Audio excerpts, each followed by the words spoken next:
Are you getting the happiness that was promised to you by following the script, by being good, by being a good little boy or a good little girl, going to college, getting the degree, doing all the right things, maybe even going to the right religious services, whatever religion that is that you follow? Did it bring you the happiness that was promised to you?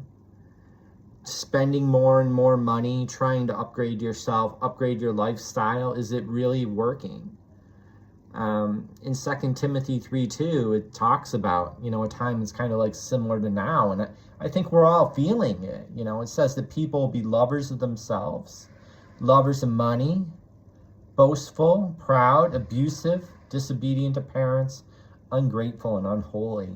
It's kind of like, how did we get here? How do we go from having rich, meaningful lives with human connection where we care about one another to this disconnected, isolated, atomized, nihilistic experience where people just are not having rich, meaningful interactions with one another? And you go online to try to, improve yourself, and you're just told you got to upgrade to this level that's just impossible. The upgrade level is like God. It's God level. And you can't do it because you're not God. We all used to understand this. I think we used to be able to get along because we understood that. We understood some very basic things that, we're all humble under God because we're not Him. So this idea of trying to be better than somebody or them being better than you or you're not good or that, it's really childish type of behavior that you're seeing in adults now. You're seeing grown adults, 30, 40, 50, posting all this stuff online, and it's just silly. And all these influencers really are just, fueling the grift economy. They're just really making money hand over fist on outrage. And it's just trending all over the place. You just basically tell people what it is that they want to hear so you can get some money out of them. And people aren't doing good. And that's the thing that I really have the issue with, is the people, how seriously that they're hurting. I feel bad for men who they just want to get married to one woman, have a couple kids, and be able to have a happy life. And it feels like it's an impossible goal for men nowadays. I see one guy who is 38. I've never really cried about, not having a wife or a kid, but I've felt all kinds of stuff. But this guy, he's just breaking down on camera with tears running down his face. And it's just so messed up. We've created such an unhealthy, unattainable level of masculinity, what it means to be a man. And it's not even possible. I see men, they do all these different things, this whole performative masculinity stuff, but they have the look, or they have the muscles or the tattoos or whatever, but they're soft on the inside. Their core is not strong at all. They have a weak core because they're basing it on all these things that really don't matter.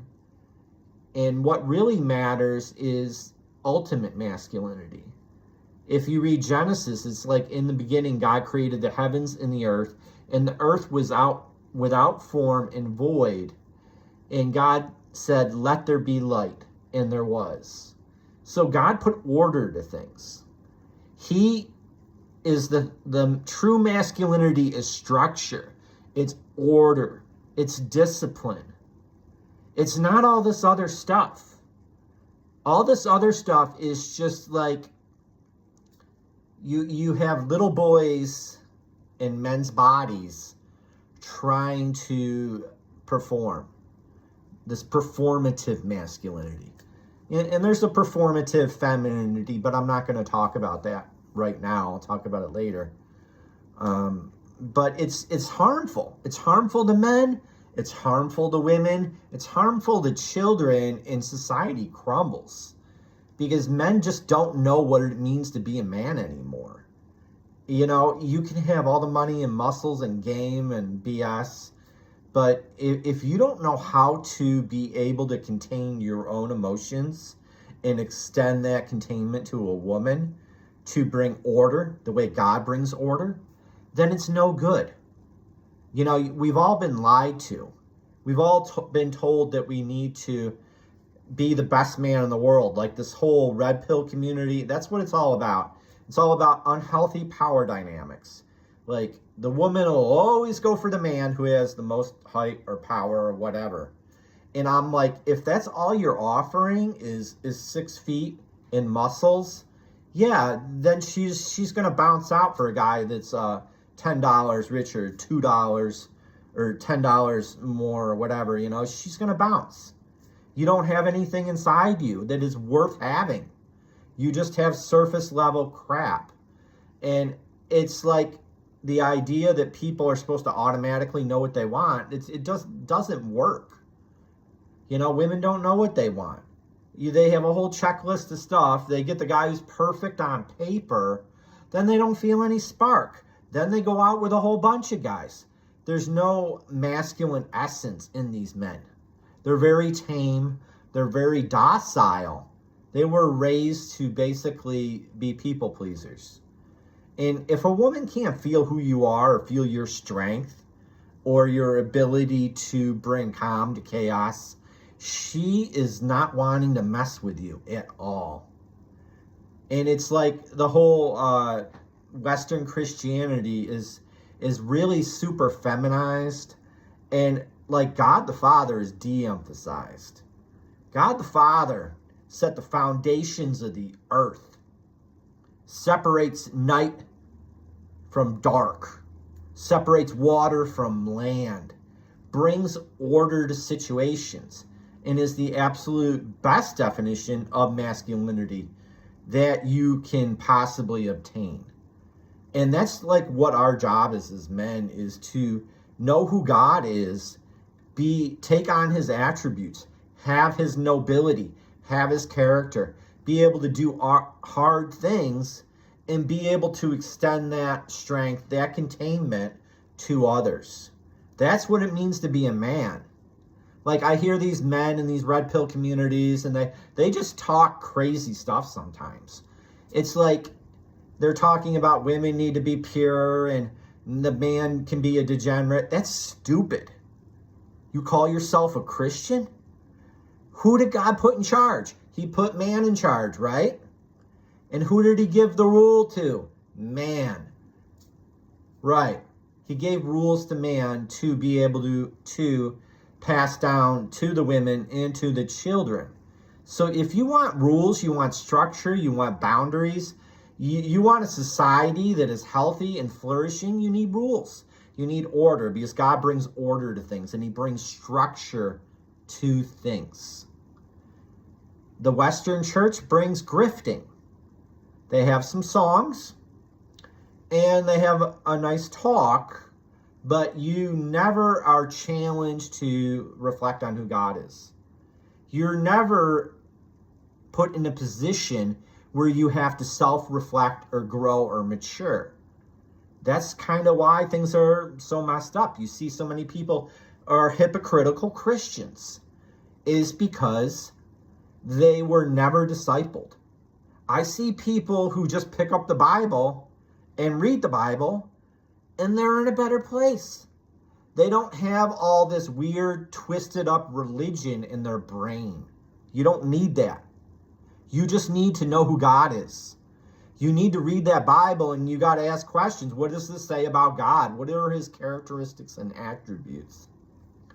Like in 2025, I just wanted to smash the Bible over every pastor's head for all the different problems we have in society, you know? And it's like, either you're going to obey God or you're not. You know, in the very beginning, it talks about, you know, he made man and woman in his image and likeness. Image and likeness, okay? And then he says, I want you to fill the earth with people who are what? In my likeness. That's the first thing he says to man. Fill the earth with people like me. And if you look at Matthew, he repeats it again. Make disciples. Make people like me. And we seem to be failing because of religion. We have all these stupid rules and we never get to anything that matters, and our lives are spinning out of control. For you men, your job is to take on God's characteristics. He didn't put you here to make people happy. He didn't put you here to make your mommy happy or make a woman happy. He put you here to be like him. And women, your job is to join with a man that you respect enough to follow in that. And when I mean respect enough, that he actually loves you, that he cares about you, and he's not just trying to extract value from you, that he cares about your heart, that he's putting in effort to know who you are as a woman. He's willing to grow. He's willing to extend empathy for you to understand that you're different, and it's beautiful. It's wonderful. I love women. I really do. And I want men and women to love each other, and for just people in general to know who God is and love one another. It's literally the whole Bible. It's what we're commanded to do. And our society here in America is crumbling apart. We have no moral structure because everything is more of a feeling-based thing. And feelings are important. Feelings are how we connect together as people. And men and women connect on an emotional level. If you sit there and try and do a math equation with your girlfriend, she's going to check out. Or your wife. She's not into it. She talks to you because she wants you to connect with her heart and help her. Lead her, guide her, provide safety towards her. It's not just about money. We created a very transactional economy. It says people will be lovers of themselves and lovers of money, boastful and proud. That's like a second place trophy. That's the door prize. That's not what people truly want. People talk about wanting that 90s love. I'm 53. I grew up with that. I understand what that's like. I understand what it was like to eat meals with people before any internet happened. You sit around the table, you have a meal, you could be fully present with the people you were with. And it was amazing. It was absolutely wonderful to be able to be there, just be present with people. And it's like now you have such extreme situations where people are glued to their phone. They're just scrolling and scrolling and scrolling and scrolling, and they don't even acknowledge their husband or their wife. They're working so much. They're working 2 jobs. Husband leaves and the pizza guy delivers the food. And it's just crazy. I'm like, is this the happiness that you were promised? Is this the best we can do? Is this what human flourishing looks like for us as a society? And, you really got to tune out from everything. You got to get off from that social media. Honestly, if you're trying to date and you're on social media, you really need to delete social media. You need a complete dopamine reset and detox. You got to get your mind right. Because you're not going to be able to contribute anything useful to a relationship when you're in this situation when you're talking to 5 people or you're doing whatever the heck you're doing. You're in situationships because you don't feel like you qualify for love. You don't think that you're worthy of love. You are worthy of love. Christ died for you on a cross. He came here and became humble. Humble to death on a cross. The most terrible way to die. And he did it because he loves you. He cares about you. And that's really what I want you to be thinking about. Is that you can have the things that you want. You can create a different script for your life. You don't need to be in this constant pain or suffering or numbness or checked out of life. You can have the good things that life has to offer, but you have to move differently. You have to think differently. You have to reject nihilism, reject the black pills, the red pills, get rid of the pills, and take the Jesus pill. He is the way, the truth, and the life. Nobody comes to the Father but through Jesus. And that's really where I'm moving with my life and my channel. I don't have a lot of influence. I got like my 9 subscribers. It'll be a miracle if any of this content ever does anything, is seen or is reached. But I really hope it does, because people need it. Like that 38-year-old guy who was crying, and I'm like, all he wanted was a wife and some kids to love and take care of. Probably he would been a super dad, trying to do the right things, and he just has some bad information or a bad script. And I don't really think it would take a whole bunch of things to make things good for everybody again. It's like this one lady, she started her own channel because I don't understand men. And I'm like, you know what? I really find your empathy incredibly attractive. I find it attractive because you're willing to extend, that empathy to men. It shows humility. That's all you really need for a good relationship, is you need 2 people who are humble and, are willing to grow together. You don't need all these other things, but our society has made the majority of people immature, selfish, and prideful. So until you have humility under God and understand He's the best, and you can agree on that, you're just going to have power struggles. You're going to have power dynamics. Your husband will be, checking out on you, or your wife will be checking out, or, dating other people when you're married, and you'll be doing all that stuff because you don't really have any fear of God in your life. And until this country is willing to humble ourselves, God's not going to heal our land. He won't heal your life. He won't heal your relationships. We're just going to be tracking to a place that we really don't want to go. We're very close to having another group of people come in here and take over, not because God doesn't like us, but is, a rebuke or a punishment because we're not willing to acknowledge Him or be humble. That's the number one thing, is that you need to be humble. Wisdom is the fear of God. It's understanding that He's better than us and He's better than everybody. Satan got cast out of heaven because he thought he wanted to be above God. He wanted to be the top dog. And that just doesn't work. In our whole society, we have a whole bunch of people that want to be the top dog. And we wonder why we can't make a marriage work. And it's like, I feel bad for the Gen Z people, because a lot of them never saw their parents hug. They never saw their parents kiss or work out a problem. And they're trying to figure out how to do a relationship without any sort of template or example. The idea that you can just have everything be up in the air without any rule, structure, order, or guardrails, it doesn't work for the majority of people. People need to have some sort of order to their life. Is it going to be the same for every single person? No. There's going to be variations. Some of the ideas out there are really stupid and dumb. Like, that rigid, women do this, men do that. I don't really think it's about what you do. I think it's how you show up for each other. That's the most important ingredient towards love, is humility. It's acknowledging that you bring different goods to the relationship, and those goods are equally valuable. It's not just about a transaction. You want transactional relationships, they're easy to get.